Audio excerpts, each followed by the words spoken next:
make sure na hindi makawala yung isda kapag na kuha.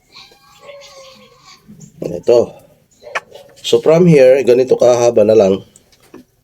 Ibubuhol natin dito.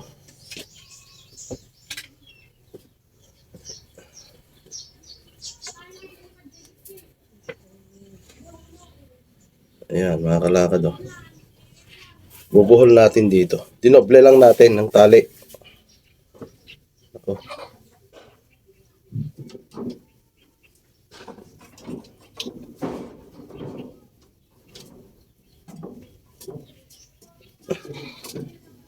Yan.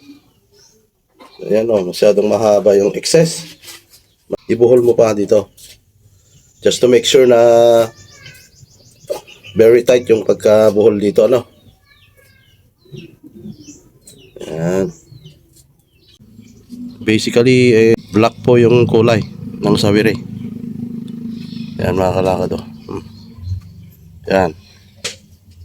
Napakaganda. So yan, hopefully makakalagay tayo dun sa may river banks, dun sa may Cagayan River, and then subukan nating magpandaw para tingnan natin kung meron tayong makuha. Alright, abangan nyo mga kalakad.